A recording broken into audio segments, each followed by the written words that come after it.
হঠাৎ বদলে যাওয়া রাজনৈতিক পরিস্থিতিতে গত ৪৮ ঘণ্টায় সবচেয়ে আলোচিত প্রধান উপদেষ্টার পদত্যাগ ইস্যু। উপদেষ্টা পরিষদের ২ দফা জরুরি বৈঠকের মধ্য দিয়ে ডক্টর ইউনূস তার মনোভাব বদলালেও দেশের পরিস্থিতি নিয়ে মানুষের উদ্বেগ কাটেনি।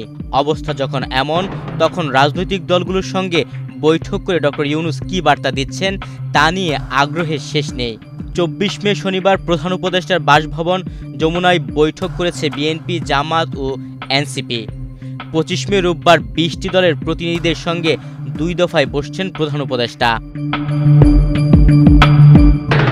সব বৈঠকের একই অনুরোধ, ডক্টর ইউনূস যেন সরে না দাঁড়ান।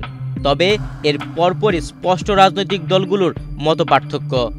এই যেমন প্রধান উপদেষ্টার সঙ্গে বৈঠকে বেশ কয়েকটি দাবি তুলে ধরেছেন বিএনপি। দাবির এই তালিকা দেখে বোঝা কঠিন সরকারের সঙ্গে দলটির দূরত্ব কতটা কমল। কারণ বৈঠকের আগে আর পরে বিএনপির বক্তব্যের মধ্যে খুব বেশি পার্থক্য নেই। নির্বাচন সহ অনেক ইস্যুতে তারা অবস্থানে অনড়। এখন প্রশ্ন হলো, তাদের আবদারগুলো প্রধান উপদেষ্টা কতটুকু পূরণ করবেন? সরকারের নিরপেক্ষতা বজায় রাখার স্বার্থে বিতর্কিত উপদেষ্টাদের বাদ দিয়ে উপদেষ্টা পরিষদ পুনর্গঠনের অন্যতম দাবি বিএনপির। শনিবার রাতে যমুনায় বৈঠক শেষে দলটির স্থায়ী কমিটির সদস্য সালাউদ্দিন আহমেদ সাংবাদিকদের জানিয়েছেন, পদত্যাগের ব্যাপারে আমরা লিখিত বক্তব্যে জানিয়েছি, আগেও জানিয়েছি।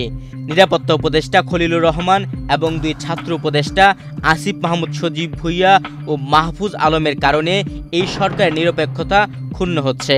তাদের বাদ দেওয়ার জন্য আজকেও লিখিত বক্তব্য দিয়েছি, মুখেও বলেছি। এ বিষয়ে কোনো আশ্বাস দেওয়া হয়েছে কিনা এমন প্রশ্নে বিএনপির এই নেতা বলেন, আশ্বাস তারা দেখবেন, আমরা আমাদের বক্তব্য দিয়েছি।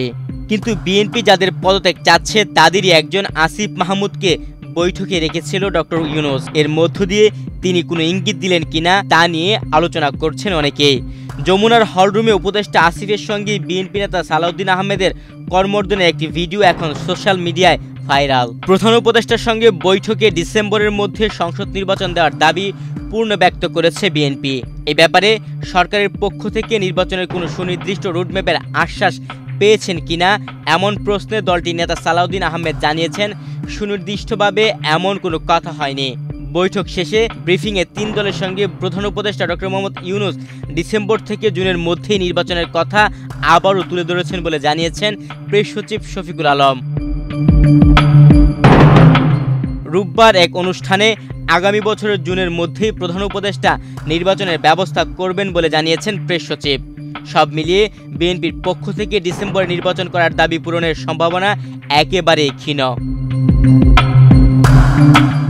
তবে বিএনপির পক্ষ থেকে সংস্কার, বিচার ও নির্বাচন এই ৩ বিষয়ের উপর গুরুত্ব দিয়ে বৈঠকে আলোচনা হয়েছে বলে জানান বিএনপির স্থায়ী কমিটির আরেক সদস্য আমির খসরু মাহমুদ চৌধুরী। তবে বৈঠক সূত্রে জানা গেছে, মিয়ানমারের সঙ্গে মানবিক করিডোর ও চট্টগ্রাম বন্দর বিদেশিদের হাতে তুলে দেওয়া নিয়ে আলোচনা হয়েছে।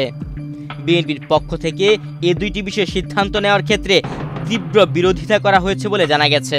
যদিও সরকারের পক্ষ থেকে করিডোর ও বন্দর ইজারা ইস্যুতে স্পষ্ট কোনো ব্যাখ্যা এখনও পাওয়া যায়নি। সব মিলিয়ে বিএনপির পক্ষ থেকে প্রধান উপদেষ্টার কাছে উত্থাপন করা ৩টি গুরুত্বপূর্ণ দাবি কতটুকু কার্যকর হবে তাই এখন দেখার বিষয়। তুহিন ভুইয়া, বাংলাদেশ প্রতিদিন।